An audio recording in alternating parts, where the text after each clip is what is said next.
KRS Krishnaraja ಸಾಗರ KRSಗೆ ಕಾಂಗ್ರೆಸ್ ಸರ್ಕಾರ, ಸಿದ್ದರಾಮಯ್ಯನವರ ಸರ್ಕಾರ ಟಿಪ್ಪು ಸುಲ್ತಾನ್ ಸಾಗರ ಅಂತ ಮರುನಾಮಕರಣ ಮಾಡುವಂಥ ಹುನ್ನಾರದ ಪೀಠಿಕೆಯನ್ನು ಮಾದೇವಪ್ಪನವರು ಹಾಕಿದ್ದಾರೆ. ಅವ್ರಿಗೆ ಟಿಪ್ಪು ಅಂತ ಹೇಳಿದ್ರೆ ಕಾಂಗ್ರೆಸ್ ಪಾರ್ಟಿಗೆ ಮತ್ತು ಅದರಲ್ಲೂ ಸಿದ್ದರಾಮಯ್ಯನವ್ರಿಗೆ ಅಪಾರ ಪ್ರೀತಿ ಪ್ರೇಮ ಯಾಕೋ ಗೊತ್ತಿಲ್ಲ. ಅಷ್ಟು ಪ್ರೀತಿ ಪ್ರೇಮ ಇದ್ದರೆ ಕರ್ನಾಟಕ ಕಾಂಗ್ರೆಸ್ ಪಾರ್ಟಿಗೆ ಟಿಪ್ಪು ಸುಲ್ತಾನ್ ಕಾಂಗ್ರೆಸ್ ಪಾರ್ಟಿ ಅಂತ ಬೇಕಾದರೆ ಹೆಸರಿಟ್ಕೊಂಬಿಡಲಿ, ನಮ್ಮದೇನೂ ಅಭ್ಯಂತರ ಇಲ್ಲ. ಈ ಟಿಪ್ಪು ಸುಲ್ತಾನ್ ಹೆಸರಲ್ಲಿ ನಾಲ್ವಡಿ ಕೃಷ್ಣರಾಜ ಒಡೆಯವರ ಹೆಸರನ್ನು ಕಳೆದ ಒಂದು ತಿಂಗಳಲ್ಲಿ ಪದೇ ಪದೇ ತರ್ತಾ ಇರುವಂಥ ಕಾರಣ ಏನು, ಹುನ್ನಾರ ಏನು, ಇದರಿಂದ ಯಾರ ಕೈವಾಡ ಇದೆ, ಯಾರ ಚಿತಾವಣೆ ಇದೆ? ನಾಡದ್ರೋಹಿ, ಲಕ್ಷಾಂತರ ಜನರನ್ನು ಮತಾಂತರ ಮಾಡೋ ಮುಖಾಂತರ ಅವರ ಖಡ್ಗದಲ್ಲೂ ಮೇಲೇನೂ ಕೂಡ ಹಿಂದೂಗಳನ್ನು ಕೊಲ್ಲಕ್ಕೋಸ್ಕರ ಈ ಖಡ್ಗವನ್ನು ಇಟ್ಟಿದ್ದೀನಿ ಅಂತ ಬರೆದಿರೋವಂಥ ದಾಖಲೆಗಳು ಕೂಡ ಇದೆ ನಮ್ಮ ಹತ್ರ. ಅವನೇನು ಕನ್ನಡದವನಲ್ಲ, ಅವನು ಕನ್ನಡದವನಂತೂ ಅಲ್ಲೇ ಅಲ್ಲ. ಅವನ ಭಾಷೆ ಅಲ್ಲ, ಪರ್ಷಿಯಾದವನು. ಅವನ ಭಾಷೆನೂ ಕೂಡ ಪರ್ಷಿಯನ್ ಭಾಷೆ ಇರೋ ಅವನು. ಈ ಟಿಪ್ಪು ಸುಲ್ತಾನ್ ಸತ್ತಿದ್ದು 1799 ಇಸ್ವಿ. 1799 ಇಸ್ವಿ. ಆ ಜಲಾಶಯ ಪ್ರಾರಂಭ ಆಗಿದ್ದು, KRS ಪ್ರಾರಂಭ ಆಗಿದ್ದು 1911. ಕರೆಕ್ಟಾ? 1911. 112 ವರ್ಷ. 112 ವರ್ಷ. ಟಿಪ್ಪು ಸುಲ್ತಾನ್ ಸತ್ತ ಮೇಲೆ 112 ವರ್ಷ ಆದಮೇಲೆ ಆ ಒಂದು KRS ಪ್ರಾರಂಭ ಆಗಿರುವಂಥದ್ದು. ಅದೇನು ಹೇಳ್ತಾರಲ್ಲ, ಗೋಕುಲಾಷ್ಟಮಿಗೂ ಇಮಾಮ್ ಸಾಮಿಗೂ ಏನು ಸಂಬಂಧ ಇದರಲ್ಲಿ?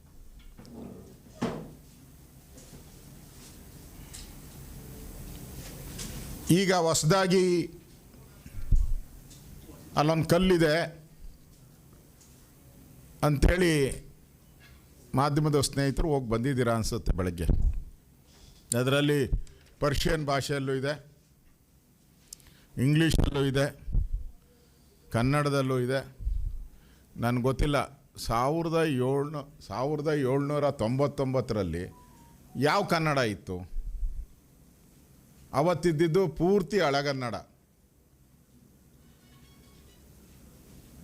ಆಶ್ಚರ್ಯ ಅಂದರೆ ಯಾವ ಪುಣ್ಯಾತ್ಮ ಅವನು ಸಾಬಿ ಆ 112 ವರ್ಷನ ಇಟ್ಕೊಂಬಂದಿದ್ದ ಆ ಕಲ್ಲನ್ನ.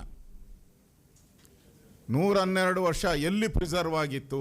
ಯಾವ ಮ್ಯೂಸಿಯಮ್ಮಲ್ಲಿ ಅದು ಇಟ್ಕೊಂಡಿದ್ರು? ಬೇಕಲ್ಲ ದಾಖಲೆ. ಯಾವ ಮ್ಯೂಸಿಯಮ್ಮಲ್ಲಿತ್ತು, ಎಲ್ಲಿತ್ತು, 112 ವರ್ಷ ಕಾಣೆಯಾಗಿದ್ದೆಲ್ಲಿ, ಆಮೇಲೆ ಪ್ರತ್ಯಕ್ಷ ಯಾಕಾಯಿತು? ಅದನ್ನು ಕೂಡ ಹಲವಾರು ಸಂಶಯಗಳಿಗೆ ಬರ್ತೈತೆ. ನೀವು ಅವರ ಉರ್ದು ಇದೆಯಲ್ಲ, ದಯವಿಟ್ಟು ಟ್ರಾನ್ಸ್ಲೇಟ್ ಮಾಡೋಕ್ಕೆ ನೋಡಿ. ಅಲ್ಲಿ ಹಾಕಿರೋ ಕಲ್ಲು ಉರ್ದುದು ಕಲ್ಲಿದೆ ಅಲ್ಲನಪ್ಪ?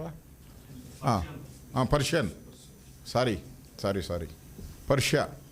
ಪರ್ಷಿಯಾದು ಕಲ್ಲಿದೆ. ಅದರಲ್ಲಿ ಏನು ಬರೆದಿದೆ ಅಂತ ಟ್ರಾನ್ಸ್ಲೇಟ್ ಮಾಡ್ಕೊಳ್ಳಿ. ನೀವು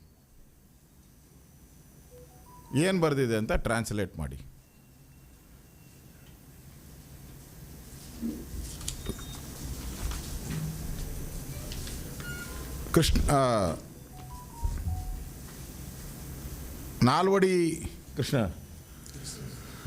ನಾಲ್ವಡಿ ಕೃಷ್ಣರಾಜ ಒಡೆಯರವರು ಮದ್ರಾಸ್ ಪ್ರಾಂತ ಆಗ ಒಪ್ಪಿಗೆ ಕೊಟ್ಟಿದ್ದು 80 ಅಡಿಗೆ. ಅವರಿಗೆ ಅನುಮತಿ ಕೊಟ್ಟಿದ್ದು 80 ಅಡಿ ಎತ್ತರದ ಮಾತ್ರ ನೀವು ಕಟ್ಟಬೇಕು ಡ್ಯಾಮ್ ಅಂತ.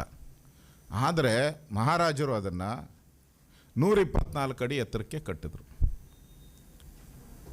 ಅಂದರೆ ಅವ್ರ ಎಸ್ಟಿಮೇಟ್ಗಿಂತ ಜಾಸ್ತಿ ಎತ್ತರವನ್ನು ಕಟ್ಟಿದ್ರು. ಅದಕ್ಕೆ ಹೆಚ್ಚು ಸಂಗ್ರಹ ನೀರಾಯ್ತು. ಇವತ್ತು ಪ್ರಾರಂಭಿಕವಾಗಿ ಅದರ ವೆಚ್ಚ 2,35,00,000. 2,35,00,000 ಪ್ರಾರಂಭಿಕ. ಅದು ಸಾಧ್ಯ ಆಗಲಿಲ್ಲ, ಅಷ್ಟು ಹಣ ಹೊಂದಿಸೋಕ್ಕೆ ಆಗಲಿಲ್ಲ. ಆಗ ಅರಮನೆಯಲ್ಲಿದ್ದಂಥ ಅವರ ಹೆಣ್ಣು ಮಕ್ಕಳ ಮೇಲಿದ್ದಂಥ ಎಲ್ಲ ಒಡವೆಗಳನ್ನು ಮೂಟೆ ಕಟ್ಟಿ, 4-5 ಮೂಟೆಗಳನ್ನು ಕಟ್ಟಿ, ವಜ್ರ ವೈಡೂರ್ಯಗಳನ್ನು ಅದನ್ನು ಬಾಂಬೆಯಲ್ಲಿ ಮಾರಾಟ ಮಾಡಿ ಅದರಿಂದ ಬಂದಂಥ ಹಣದಲ್ಲಿ ಕೃಷ್ಣರಾಜ ಸಾಗರ ಕಟ್ಟಿರೋದು ಇತಿಹಾಸ. ಇದಕ್ಕೆಲ್ಲದಕ್ಕೂ ನಿಮಿಷಕ್ಕೂ ದಾಖಲೆ ಇದೆ. 1910ನೇ ಇಸ್ವಿಯಲ್ಲಿ ಏನು ಪ್ರಾರಂಭ ಆಯಿತು KRS, ಅದಾದ ಮೇಲೆ ಪ್ರತಿಯೊಂದು ದಿನದ್ದು ದಾಖಲೆ ಇದೆ. ಅದು ಮುಗಿಯೋವರೆಗೂ ದಾಖಲೆ ಇದೆ. ಇದು 1799ನೇ ಇಸ್ವಿದು ಹೆಂಗೆ ಬಂತು? ಹಾಗಾದರೆ ಇವರೇ ಅದಕ್ಕೆ ಶಂಕುಸ್ಥಾಪನೆ ಮಾಡಿದರೆ ಅವತ್ತೇ ಹೆಸರಿಟ್ಕೊಂಬಿಡ್ಬೋದಾಯ್ತಲ್ಲ. ಅವತ್ತಾರೋ ಒಬ್ಬ ದಿವಾನ ಇದ್ನಲ್ಲ, ಮಿರ್ಜಾ ಇಸ್ಮಾಯಿಲ್ ಏನೋ, ಇಟ್ಕೊಂಬೋದಾಯ್ತಲ್ಲ. ಕೃಷ್ಣರಾಜ ಸಾಗರ ಅಂತ ಯಾಕಿಟ್ರು? ಅಂದರೆ 112 ವರ್ಷ ಇಲ್ಲದೆ ಇದ್ದಿದ್ದ ಇದು ಏಕಾಏಕಿ ಪ್ರತ್ಯಕ್ಷ ಆಗಿದೆ. ಇದರಿಂದ ಸ್ಪಷ್ಟವಾಗಿ ಒಂದು ರೀತಿ ಪದೇ ಪದೇ ಕೃಷ್ಣರಾಜ ಒಡೆಯರ್ ಅವರಿಗೆ ಅಪಮಾನ ಮಾಡುವಂಥ ರಾಜಮನೆತನ, ಯಾವ ರಾಜಮನೆತನ ಇಡೀ ಹಳೆ ಮೈಸೂರಿನ ಒಂದು ಅಭಿವೃದ್ಧಿಯ ದಾರಿದೀಪ ಆಗಿತ್ತು.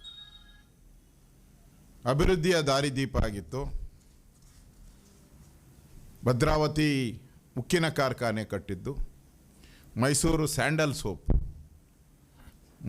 Mysuru paper mills, Mysuru paints, ಹೀಗೆ ಸಾಲು ಅಭಿವೃದ್ಧಿ ಕಾರ್ಯಗಳನ್ನು ಮಾಡಿ ಇವತ್ತು ಹಳೆ ಮೈಸೂರೇನಾದರೂ ಅಭಿವೃದ್ಧಿ ಆಗಿದೆ, ಡೆವಲಪ್ಮೆಂಟ್ ಆಗಿದೆ ಅಂತ ಪದೇ ಪದೇ ವಿಧಾನಸಭೆಯಲ್ಲಿ ಹೇಳ್ತಾರಲ್ಲ. ಉತ್ತರ ಕರ್ನಾಟಕ ಅಭಿವೃದ್ಧಿ ಆಗಿಲ್ಲ, ಹಳೆ ಮೈಸೂರು ಅಭಿವೃದ್ಧಿ ಆಗಿದೆ ಅಂತ ಹೇಳ್ತಾರಲ್ಲ. ಅಲ್ಲೆಲ್ಲ ನಿಜಾಮರ ಆಡಳಿತ ಇದ್ದಿದ್ದು, ಸಾಬರ ಆಡಳಿತ ಅಲ್ಲೇ. ಇಲ್ಲಿ ನಾಲ್ವಡಿ ಕೃಷ್ಣರಾಜ ಒಡೆಯರು, ಅವರ ಒಡೆಯರ ಆಡಳಿತ ಇದ್ದಿದ್ದು.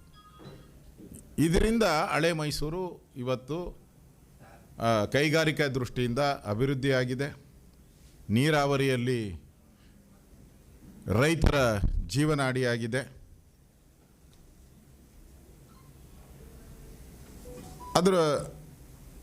ಇದೊಂದು ರೀತಿ ಕೃಷ್ಣರಾಜ ಒಡೆಯರ್ ಅವರಿಗೆ ಅಪಮಾನ ಮಾಡೋದಕ್ಕೆ ಈ ಸರ್ಕಾರ ಮೊದಲಿಂದನೂ ಪ್ರಯತ್ನ ಮಾಡ್ತಾ ಇದೆ.